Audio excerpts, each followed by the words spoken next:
itu adalah burung Garuda.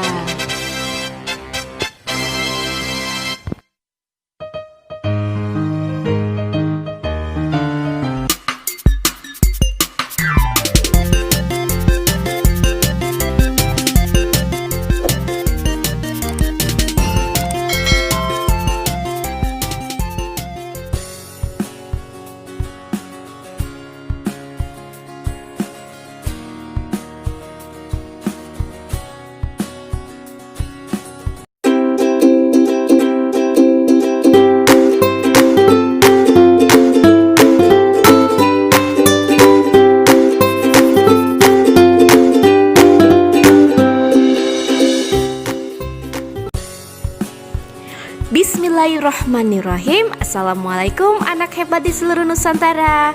Siap belajar? Perhatikan tayangan berikut. Anak-anak, ada burung terbang. Coba kita perhatikan, kira-kira itu burung apa ya? Semakin mendekat, kita perhatikan.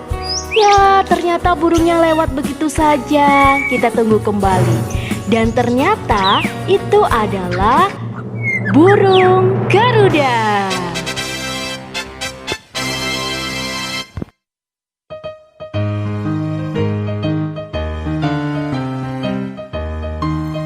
Burung Garuda adalah lambang negara kita yang kita kenal dengan Garuda Pancasila.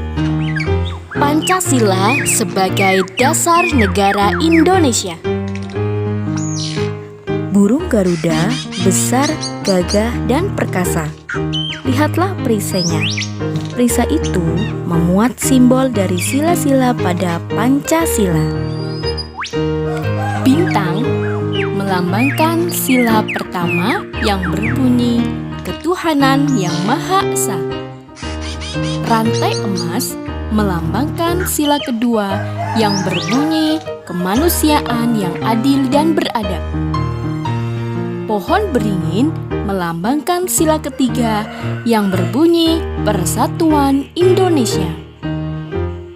Kepala banteng melambangkan sila keempat yang berbunyi kerakyatan yang dipimpin oleh hikmat kebijaksanaan dalam permusyawaratan perwakilan.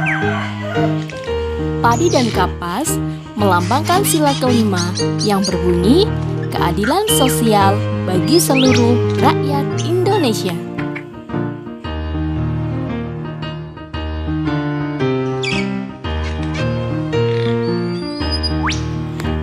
Pengamalan Pancasila dalam kehidupan sehari-hari. Penerapan sila pertama Pancasila yang berbunyi Ketuhanan Yang Maha Esa berhubungan dengan setiap kegiatan agama yang kita lakukan, yaitu beribadah dan berdoa sesuai dengan agamanya masing-masing. Seperti contoh pada gambar berikut ini. Pada gambar pertama, cara beribadah umat Islam. Kemudian gambar kedua dan ketiga, beribadahnya orang Kristen dan Katolik. Kemudian gambar berikutnya, cara beribadahnya agama Hindu. Berikutnya, cara beribadah agama Buddha. Kemudian pada gambar yang terakhir, cara beribadah untuk agama Konghucu. Di Indonesia ada 6 agama yang diakui, yaitu Islam, Kristen, Katolik, Buddha, Hindu, dan Konghucu. Contoh penerapan sila pertama Pancasila dalam kehidupan sehari-hari. Yang pertama di rumah, ibadah bersama keluarga, berdoa bersama keluarga. Kemudian di sekolah, melaksanakan ibadah yang dijadwalkan oleh sekolah. Kemudian saat berdoa dan beribadah, kita harus sungguh-sungguh karena kita berdoa dan beribadah kepada Allah. Kemudian penerapan sila Pancasila yang kedua dilambangkan dengan rantai emas berbunyi kemanusiaan yang adil dan beradab. Setiap kalian yang membantu orang lain yang berhubungan dengan rasa kemanusiaan itu berarti menunjukkan pengamalan sila yang kedua. Contoh dalam kehidupan sehari-hari, ketika di rumah membantu ayah mencuci motor, membantu ibu memasak, membantu ibu membersihkan rumah. Ketika di sekolah kalian menolong teman yang jatuh, kemudian meminjamkan alat tulis dan membantu teman yang kesulitan belajar.